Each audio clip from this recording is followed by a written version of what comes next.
ನಮಸ್ತೆ ಸ್ನೇಹಿತರೆ, times Mahesh YouTube ಚಾನಲ್ಗೆ ಸ್ವಾಗತ. ಕಳೆದ ವಾರ ಒಂದು ವಿಡಿಯೋನ ನಾವು ಮಾಡಿದ್ವಿ. ಏನು 250 ಕೋಟಿ ರೂಪಾಯಿ ಇವತ್ತು ಇನ್ವೆಸ್ಟ್ಮೆಂಟ್ ಆಗಿದೆ ಕನ್ನಡ ಚಿತ್ರರಂಗಕ್ಕೆ, ಏನೂ ಬಂದಿಲ್ಲ ಅಂತ ಒಂದು ವಿಡಿಯೋ ಮಾಡಿದ್ದೆ ನಾನು. ಸೊ ಅದಕ್ಕೆ ಭಾಳಷ್ಟು ಜನ ಹೌದು ಇಂಡಸ್ಟ್ರಿನಲ್ಲಿ ಈ ಥರ ಆಗ್ತಾ ಇದೆ, ಪ್ರಾಬ್ಲಮ್ ಆಗಿದೆ ಅಂತ ಎಲ್ಲರೂ ಕೂಡ ಹೇಳಿದ್ದಾರೆ. ಕೆಲವರು ಹೇಳಿದ್ರು ಹೌದು ನಮ್ಮ ಇಂಡಸ್ಟ್ರಿನಲ್ಲಿ ಇದಕ್ಕೆ ಕಾರಣ ಕಂಟೆಂಟ್ ಸಿನಿಮಾಗಳು, ಒಳ್ಳೊಳ್ಳೆ ಸಿನಿಮಾಗಳು ಬರ್ತಾ ಇಲ್ಲ ಅಂತ ಕೆಲವರು ಹೇಳಿದ್ರು ಇಲ್ಲ ನಮ್ಮ ಸ್ಟಾರ್ಗಳು ಸಿನಿಮಾಗಳು ಬರಬೇಕು ಅಂತ ಹೇಳಿದ್ರು. ನಾನಾ ಥರದ್ದಾದಂಥ ಒಂದು ರೀಸನ್ಸ್ಗಳನ್ನ ಕೊಟ್ಟಿದ್ದಾರೆ. ಏನೋ ಯಾಕೆ ಕನ್ನಡ ಸಿನಿಮಾ ನೋಡೋಕ್ಕೆ ಪ್ರೇಕ್ಷಕರು ಯಾಕೆ ಬರ್ತಾ ಇಲ್ಲ ಅನ್ನೋಕ್ಕೆ ತನ್ನದೇ ಆದಂಥ ಕೆಲವರು ಕೊಟ್ಟಿದ್ದಾರೆ. ಬಟ್ ಇವತ್ತೊಂದು ಸ್ಪೆಷಲ್ ಏನಿದೆ ಅಂತಂದರೆ, ನಾನು ಒಂದು ಸೊಲ್ಯೂಷನ್ ಸಹ ಕೊಟ್ಟಿದ್ದೆ. ಅಂದರೆ ಹೌದು ಕನ್ನಡ ಇಂಡಸ್ಟ್ರಿನಲ್ಲಿ ಸಿನಿಮಾಗಳು ನೋಡೋಕ್ಕೆ ಜನ ಬರ್ತಾ ಇಲ್ಲ, ಬಟ್ ಏನು ಮಾಡಬಹುದು ಅನ್ನೋದಕ್ಕೆ ನನ್ನದೇ ಆದಂಥ ಒಂದು ವಿಶ್ಲೇಷಣೆ ನಾನು ಮಾಡಿದ್ದೆ. ಇಂಡಸ್ಟ್ರಿ ಈ ಕ್ರೈಸಿಸ್ನ ಹೆಂಗೆ ಹೊರಗಡೆ ಬರಬೇಕು ಅಂತ. ಸೊ ಅದಕ್ಕೆ ನಮ್ಮ ಫ್ಯಾಷನ್ ಫೋಟೋಗ್ರಾಫರ್ ಅಂತಲೇ ನಮ್ಮ ಇಂಡಸ್ಟ್ರಿನಲ್ಲಿ ಗುರುತಿಸ್ಕೊಂಡಿದ್ದಾರೆ. ಅದ್ರ ಜೊತೆಗೆ ಎಲ್ಲ ಸ್ಟಾರ್ಗಳಿಗೆ ಫೋಟೋಶೂಟ್ಗಳು ಮಾಡೋದ್ರ ಜೊತೆಗೆ ಕ್ರಿಯೇಟಿವ್ ಆಗಿ ಅವ್ರ ಜೊತೆ ಸ್ಕ್ರಿಪ್ಟಲ್ಲಿ ಇರ್ಬೋದು, ಒಂದು ಫೋಟೋಗ್ರಫಿನ ಇರ್ಬೋದು ಗುರುತಿಸ್ಕೊಂಡಿದ್ದಾರೆ. ಅವ್ರ ಹೆಸರು ಶೀತಲ್ ಜೈನ್ ಅಂತ. ಅವ್ರಿಗೆ ನಾನು ಈ ಒಂದು ಕಾರ್ಯಕ್ರಮಕ್ಕೆ ಸ್ವಾಗತನ ಬಯಸ್ತೀನಿ. ಥ್ಯಾಂಕ್ ಯು ಶೀತಲ್ ಬಂದಿರೋದಕ್ಕೆ. ಶೀತಲ್, ನನಗೆ ಭಾಳ ಇಂಟ್ರೆಸ್ಟಿಂಗ್ ಅನಿಸಿತ್ತು. ನಾನು ಒಂದು ವಿಡಿಯೋ ಮಾಡಿ ಹಾಕಿದಾಗ ನೀವು ಹೇಳಿದ್ರಿ, ಇಲ್ಲ ಮಹೇಶ್, ಈ ಅಪ್ರೋಚ್ ಮಾಡೋದು ರಾಂಗ್ ಅಂತ ಅನಿಸ್ತಾ ಇದೆ. ಈ ಸ್ಟಾರ್ಗಳು ಬಂದು ಕೂತ್ಕೊಬೇಕು, ಚೇಂಬರ್ನವ್ರು ಬಂದು ಕೂತ್ಕೊಬೇಕು, ಆವಾಗ ಬಿಸ್ನೆಸ್ ಆಗುತ್ತೆ ಅಥವಾ ಅವಾಗೇನೋ ಜನ ಬರ್ತಾರೆ ಅಂತ ಒಂದು ನಮ್ಮ ಅಭಿಪ್ರಾಯ ಇತ್ತು. ಸೊ ನೀವು ಇದ್ರ ಬಗ್ಗೆ ಏನು ಹೇಳಕ್ಕೆ ಬರ್ತೀರಾ? ಈ ವಿಡಿಯೋ ನೋಡಿದ ನಂತರ ನೀವು ತುಂಬ ಚರ್ಚೆ ಮಾಡಿದ್ರಿ ಅದನ್ನು. ಸೊ ಅದನ್ನು ನಮ್ಮ ಒಂದು ವ್ಯೂವರ್ಸ್ಗೆ ಮತ್ತು ಇಂಡಸ್ಟ್ರಿನವ್ರಿಗೆ ನಿಮ್ಮ ಒಂದು ವ್ಯೂ ಏನು, ಇದ್ರ ಬಗ್ಗೆ ನಿಮ್ಗೆ ಏನು ಅನಿಸುತ್ತೆ? ಇಲ್ಲ, ನಂದು ಪರ್ಸ್ಪೆಕ್ಟಿವ್ ನಂಬರ್ ಒನ್, ನಾವು ಯಾವಾಗ ಒಬ್ಬ ಆ್ಯಕ್ಟರ್ ಅಥವಾ ಆ್ಯಕ್ಟ್ರೆಸ್ಸಿಂದ ನಾವು ಏನು ಎಕ್ಸ್ಪೆಕ್ಟ್ ಮಾಡಬೇಕಾಗಿರೋದು ಅಂತ ಹೇಳಿದ್ರೆ, ಅವ್ರ ಕೆಲಸ ಕರೆಕ್ಟ್ ಟೈಮಿಗೆ ಬಂದು ಅವ್ರಿಗೆ ಕೊಟ್ಟಿರೋದನ್ನು ಆ್ಯಕ್ಟ್ ಮಾಡಿ ಹೋಗೋದು ಅವ್ರ ಕೆಲಸ. So it is not their responsibility ಇವತ್ತಿನ ದಿನ ಸಿನಿಮಾ ಇಂಡಸ್ಟ್ರಿನ ನಾನು ಜೊತೆಗೆ ಸೇರಿಸ್ತೀನಿ ಅನ್ನೋದು. ಇಲ್ಲಿ ನೀವು ಎರಡು ಆಸ್ಪೆಕ್ಟನ್ನು ಹೇಳಿದ್ರಿ ನೀವು. ಒಂದು ಪ್ರೈಮರಿಲಿ ಬಿಸ್ನೆಸ್ ಒಂದು ಪಾರ್ಟ್. ಬಟ್ ಬಿಸ್ನೆಸ್ಗಿಂತ ಮುಂಚೆ ನಾನು ಹೇಳೋದೇನು ಅಂತ ಹೇಳಿದ್ರೆ, ನಾವು ಇವತ್ತಿನ ದಿನ ಯಾವುದನ್ನ ಬೇಕಾದ್ರೆ ಸೇಲ್ ಮಾಡೋಕ್ಕಾಗಲ್ಲ. ಸೊ ನಿಮ್ಮ ಹತ್ರ ಒಂದು ಕಂಟೆಂಟ್ ಇದ್ದಾಗ ಕಂಟೆಂಟನ್ನು ಸೇಲ್ ಮಾಡ್ಬೋದು. ಸೊ ಇವಾಗ ಅದೇ ರೀತಿಲಿ ನಾವು ಹೇಳಿದಾಗ, ಇವಾಗ ಆ್ಯಕ್ಟರ್ಸ್ ದೊಡ್ಡ ಸ್ಟಾರ್ಸ್ಗಳನ್ನು ಫ್ಲಾಪ್ ಯಾಕಾಗುತ್ತೆ? ಸೊ ಸಾಕಷ್ಟು ಜನ ಇವತ್ತಿನ ದಿನ ಏನಾಗುತ್ತೆ ಅಂತ ಹೇಳಿದ್ರೆ, ಒಬ್ಬ ದೊಡ್ಡ ಸ್ಟಾರ್ನ ಹಾಕೊಂಡ್ರೆ ನಮಗೆ ರಿಕವರಿ ಇದೆ ಅಂತ ಮಾಡ್ತಾರೆ, ಬಟ್ ಸಾಕಷ್ಟು ಫ್ಲಾಪು ಆಗುತ್ತೆ. ಸೊ ಆನಂತರ ಇವಾಗ ಒಬ್ಬ ಸ್ಟಾರ್ ಆಗೋದಕ್ಕಿಂತ ಮುಂಚೆ ಸೊ ಅವನನ್ನು ಒಂದು ಫಸ್ಟ್ ಫಿಲಮ್ ಮಾಡಿರಲೇಬೇಕಲ್ಲ. ಕರೆಕ್ಟ್. ಸೊ ಆ ಥರ ಒಂದು ಇದಿದೆ. So when you look at ಇದನ್ನ ಡೀಪರ್ ಲೆವೆಲಲ್ಲಿ, ಸೊ ನಮಗೆ ತುಂಬ ಈಸಿಯಾಗಿ ನಾವು ಮಲಯಾಳಂ ಸಿನಿಮಾನ ನಾವು ಇವತ್ತು ಅಪ್ರಿಷಿಯೇಟ್ ಮಾಡ್ತೀವಿ. ನೋ ಡೌಟ್ಸ್ ಅದ್ಭುತವಾದ ಸಿನಿಮಾ ಮಾಡ್ತಾ ಇದ್ದಾರೆ ಅವರು. ಹೌದು. ಬಟ್ ಕನ್ನಡ ಚಿತ್ರರಂಗದಲ್ಲೂ ಈ ಥರ ಒಂದು ಅದ್ಭುತವಾದ ಸಿನಿಮಾಗಳು ಆಗಿದೆ.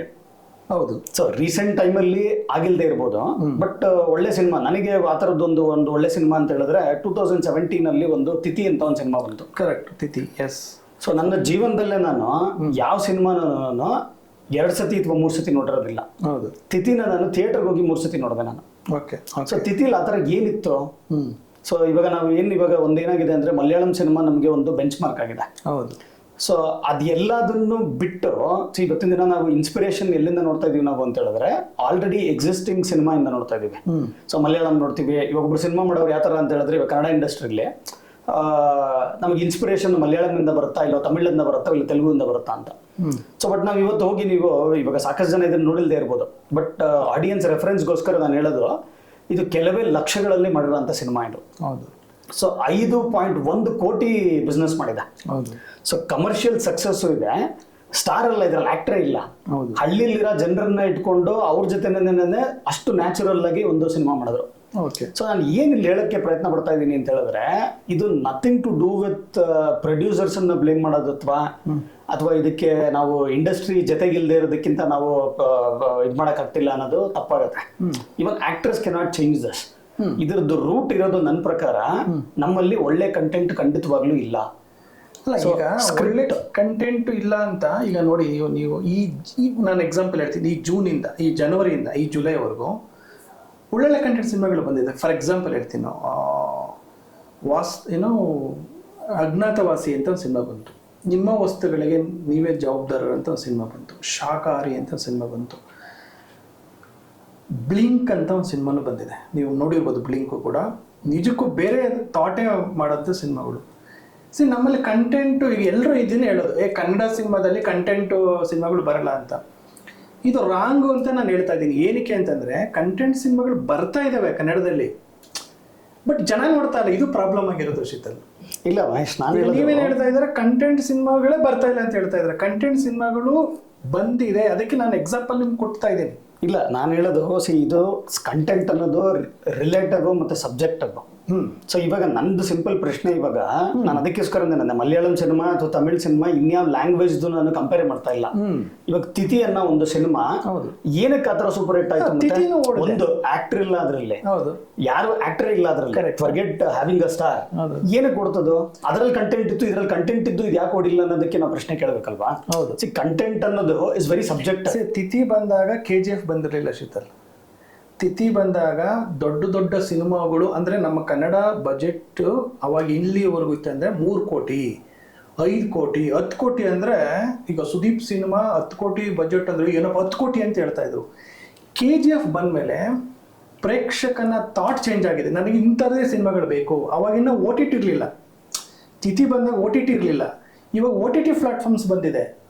ಇವಾಗ ಏನು ಮಾಡ್ತಿದ್ದಾರೆ, ಜನರಿಗೆ ತುಂಬ ಈಸಿ ಆಗೋಂಥ ದೊಡ್ಡ ಸಿನಿಮಾಗಳು ನೋಡ್ತಾ ಇದ್ದಾನೆ.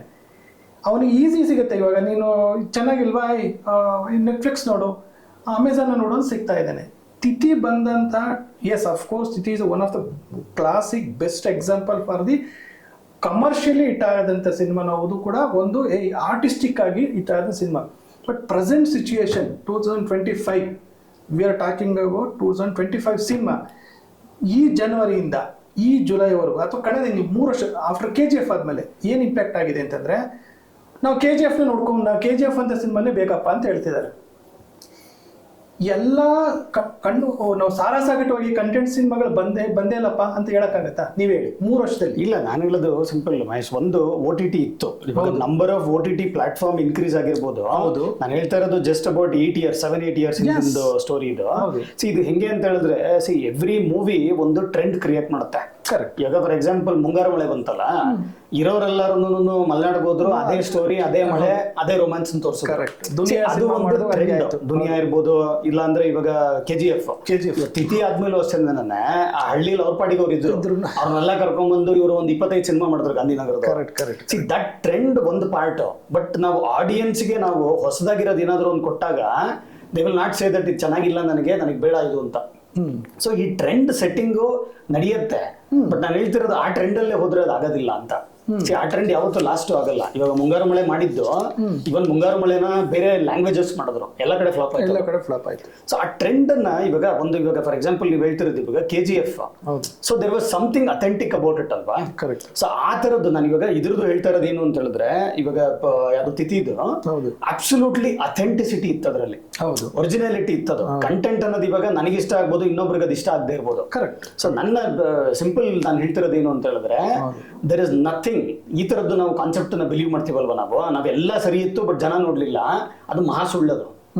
ನಿಮ್ಮಲ್ಲಿ ಚೆನ್ನಾಗಿರೋದಿದ್ರೆ definitely the audience will watch it. ನಾನು ಇದನ್ನ ಏನಕ್ಕೆ ಹೇಳ್ತಾ ಇದೀನಿ ಅಂತ ಹೇಳಿದ್ರೆ, ತಿಥಿ ಕ್ಲಾಸಿಕ್ ಎಕ್ಸಾಂಪಲ್ ಕೊಡ್ತಾ ಇರೋದು ನಾನು. ಅವ್ರಿಗೆ ಪಬ್ಲಿಸಿಟಿ ಮಾಡೋಂಥದ್ದು ಪ್ಲಾಟ್ಫಾರ್ಮೇ ಇಲ್ಲ. ಇವತ್ತು social media has become so powerful. ಅವತ್ತಿನ ದಿನ ಅಷ್ಟೊಂದು ಸೋಷಿಯಲ್ ಮೀಡಿಯಾ ಪವರ್ಫುಲ್ ಆಗಿರ್ಲಿಲ್ಲ. ಅವ್ರು ಅಡ್ವರ್ಟೈಸಿಂಗ್ ಮಾಡಿಲ್ಲ, ಪ್ರೆಸ್ ಅಲ್ಲಿ ನಿಮಗೆ ಅವರು ಆಡ್ಸ್ ಕೊಟ್ಟಿಲ್ಲ. ಬಟ್ ಸ್ಟಿಲ್ ಏನು ಕೊಡ್ತು ಅಂತ ಹೇಳಿದ್ರೆ, purely because there was some authentic content in it.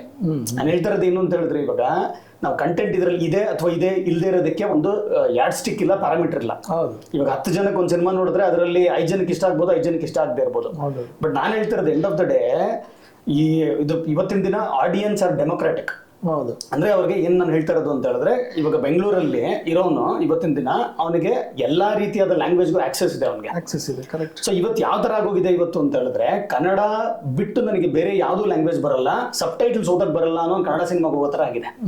So which only means to say ಏನು ಅಂತ ಹೇಳಿದ್ರೆ, ನಾವ್ ಇವತ್ತಿನ ದಿನ ಒಳ್ಳೆ ಕಂಟೆಂಟ್ ಅನ್ನ ನಾವು ಆಫರ್ ಮಾಡಿದ್ರೆ ಒಳ್ಳೇದು ಅನ್ನೋದು ಪ್ರಶ್ನೆ.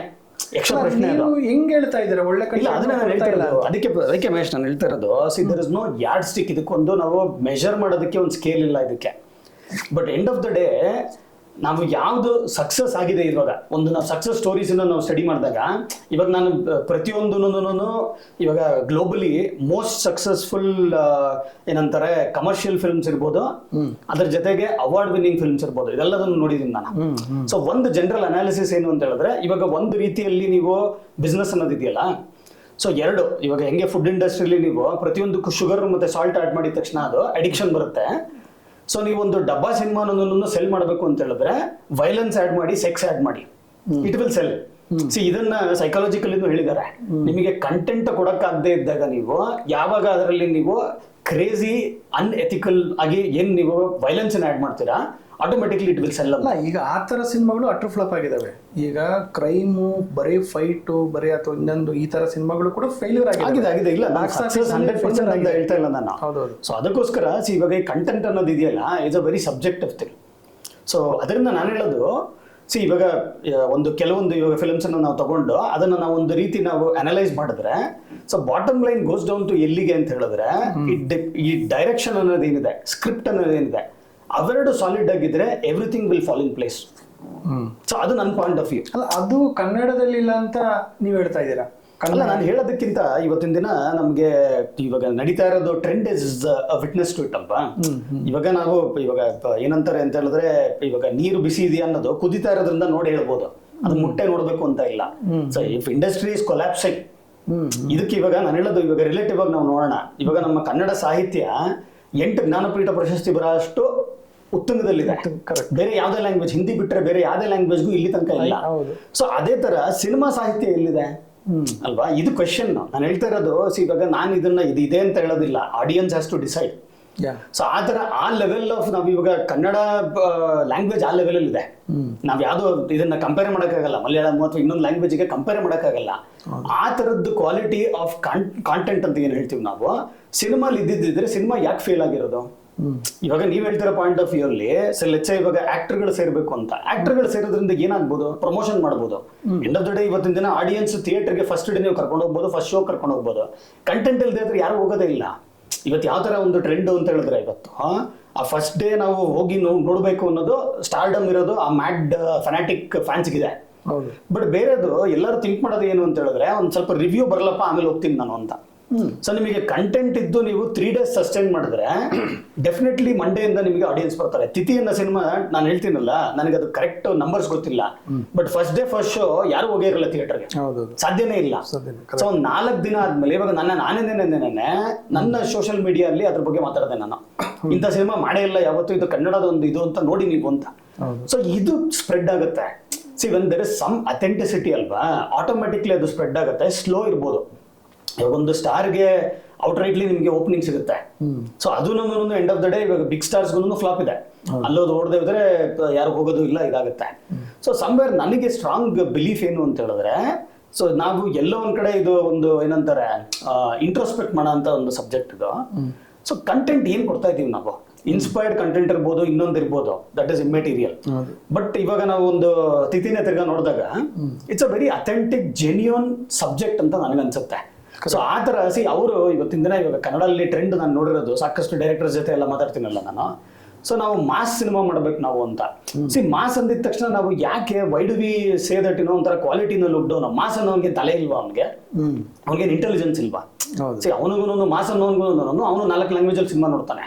ನೀವು ಏನೋ ಹೊಲ್ಸು ತೋರಿಸಿದ ತಕ್ಷಣ ಮಾಸ್ ಅಂತ ನಾವು ಕನ್ಸಿಡರ್ ಮಾಡೋದು ತುಂಬಾ it's a very wrong approach ಅಂತ ನನ್ಗನ್ಸುತ್ತೆ.